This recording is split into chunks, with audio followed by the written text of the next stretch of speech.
Halo semuanya, selamat datang kembali di channel ini.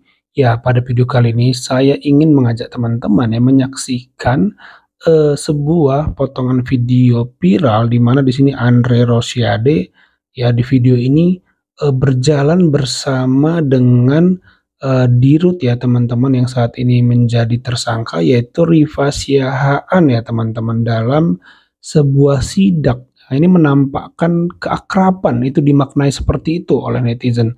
Nah, jangan-jangan ini alasan Andre Rosiade itu menyerang Pak Ahok, teman-teman. Nah, ini kan asumsi yang muncul dari video ini ya, yang dimaknai oleh banyak netizen ya. Tentu kita tidak menuduh, tetapi ini banyak menjadi perbincangan setelah video ini, klip ini muncul ya. Nah, kita akan simak dulu bareng-bareng videonya ya. Siap. Awak cek dulu biar nak langkah solar. Iya. Biar lancar. Cek solar guys. Ini dia.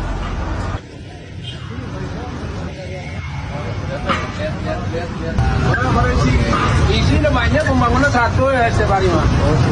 Iya, 1.000 bang. Oh 1.000. Pembangunan kan kau.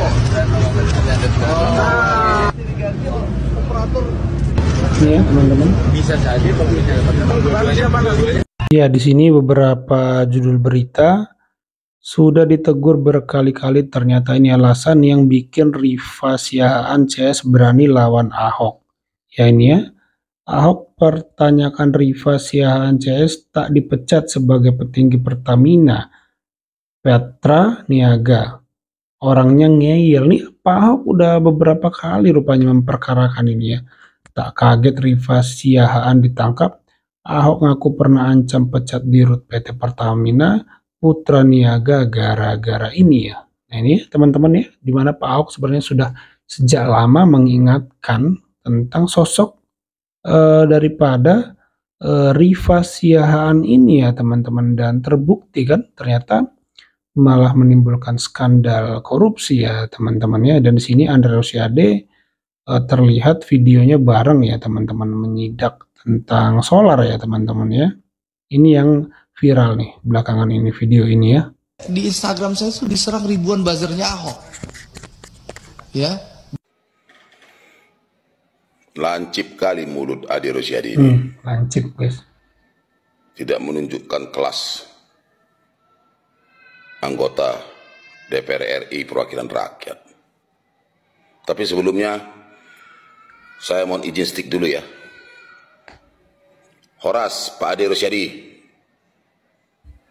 saya sebagai Ketua Umum Organisasi Masyarakat Gabungan Masyarakat Pemerhati Demokrasi Pancasila atau yang disingkat GMPDP, saya sedikit mempertanyakan.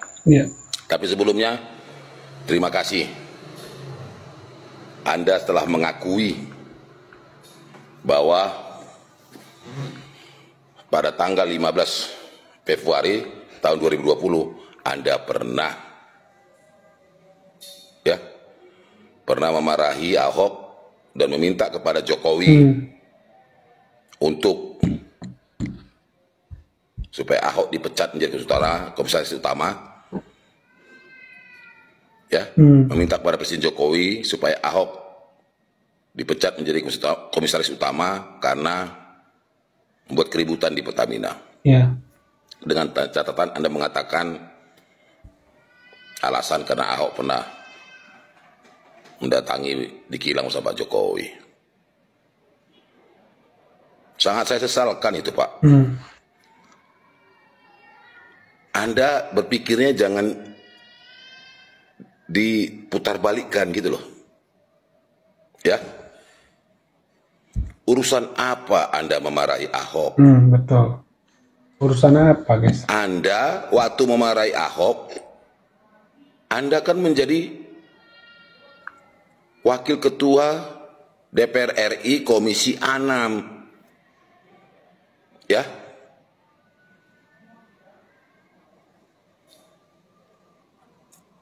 Karena Anda memarahi Ahok, karena dia memarahin anggota-anggota di Pertamina atau direksi Pertamina. Berarti ada sesuatu yang salah. Iya betul. Kok jadi Ahoknya yang Anda marah? dan Anda bungkam. Benar aneh ya. Kok jadi Ahok? Seharusnya Anda itu dukung Ahok dong. Biar kemarin tahun 2020 tanggal 15 Februari yang Anda sebutkan itu biar terbongkar. Iya betul. Kasus kenakalan di Pertamina. Coba nggak Anda bungkam itu, Ahok? Kan nggak terjadi seperti ini. Masyarakat dirugikan, pengoplosan minyak di Petraniaga, ya, minyak Pertalite menjadi Pertamax. Coba dulu muncung Anda itu nggak tanggal 15 Februari tahun 2020. Coba muncung Anda itu, coba dulu jangan ribut, jangan membungkam Ahok. Kan nggak akan terjadi nih permasalahan oplosan ini. Iya benar. Ini karena muncung Anda, ya, karena muncung Anda itu terlalu sedikit berisik gitu loh. Iya. Seakan-akan Anda nggak mewakilin suara rakyat, ya. Dan saya sesalkan juga kepada Bung Andi Rosiadi.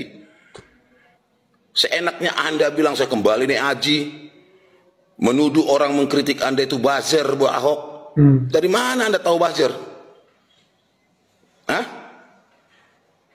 Jangan asal ngomong lah, ya. Bahkan Anda tadi di rapat komisi 6 Anda berkatakan saya punya hak dong untuk menjawab dan menuduh anggota DPR Pak Darmadi, teman-temannya buzzer Ahok. Tuh Anda lagi-lagi menuduh, nggak menunjukkan kelas Anda itu sebagai wakil rakyat. Dan saya minta itu Bapak Darmadi dari komisi 6 itu, apakah itu Pak Darmadi dari Partai Demokrasi Indonesia Perjuangan? Saya nggak tahu Darmadi yang mana itu, tapi saya minta kepada Pak Darmadi itu, tolong diklarifikasi itu ngomongnya Adi Rosiadi tentang tuduhan kepada Anda. Iya benar. Berteman dengan buzzer-buzzer Ahok yang menyerang Instagramnya. Itu tuduhan-tuduhan sudah tidak bermoral itu. Dan minta itu klarifikasi pertanggungjawaban kepada Adi Rosiadi. Dan kamu seenaknya ngomong, lantamnya mulutmu Adi Rosiadi mengatakan, saya punya hak dong, ya, untuk memberikan hak jawab tentang atas serangan buzzer-buzzer Ahok di Instagram saya. Waktu Ria Pitaloka mengatakan, di saat Anda juga menyerang Ahok, Ria Pitaloka mengatakan juga, panggil Ahok, dengarkan penanganan Ahok. Anda bilang tidak perlu. Anda mengatakan tidak usah. Ahok punya hak juga dong. Karena Anda serang, Anda sudutkan. Ahok punya hak juga sama seperti Anda. Hak untuk menjawab atas tuduhan Anda. Kenapa Anda keberatan? Kenapa Anda ketakutan? Bingung. Kami rakyat Indonesia ini bingung. Anda ini sebenarnya Adi Rosiadi, ya, perwakilan rakyat atau perwakilan tanda kutip, ya, jangan-jangan Anda perwakilan mafia ini. Keras banget.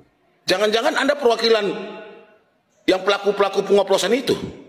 Kejaksaan Agung sebaik memanggil Ahok bukan untuk pertanggungjawaban pidana. Pernyataan-pernyataannya itu jelas itu memberi bisa memberi peta jalan untuk menemukan siapa-siapa pelakunya. Sesudah ribut seperti Komdigi, seperti pagar laut, ini ternyata juga berbalik nih, muncul unsur-unsur pelaku-pelakunya ini ada pejabat lah ini, sehingga dia mencari segala cara agar cukup berhenti di 9 orang. Mungkin itu pemain besar ini punya kaitan tertentu dengan orang-orang kuat di pemerintahan, bukan di oligarki. Jadi kalau diteruskan nih bahaya. Sudah cukup di sini aja.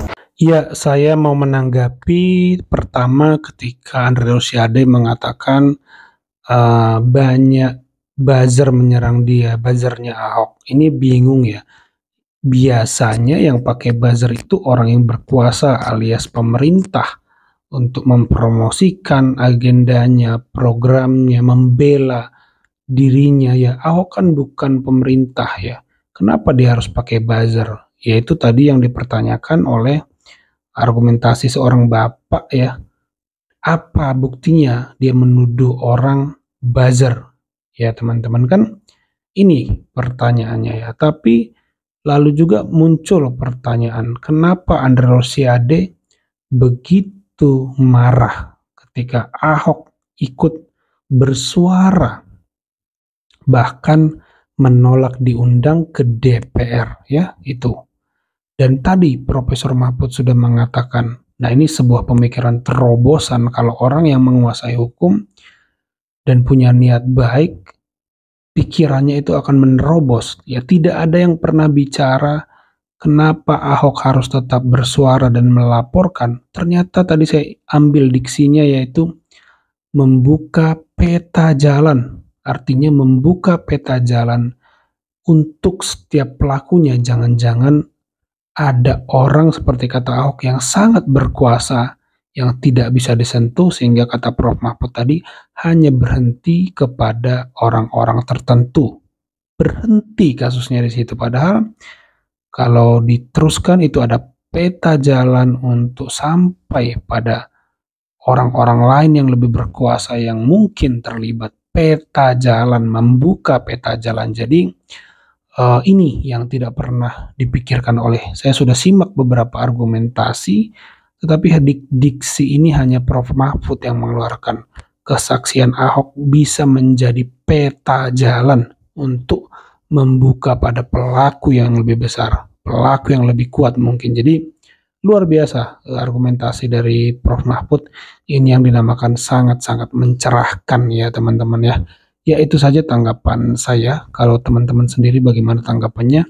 Coba tulis perspektif teman-teman di kolom komentar video ini. Dan jangan lupa di subscribe channel ini, di like videonya agar terus berkembang ya teman-teman channel ini ya.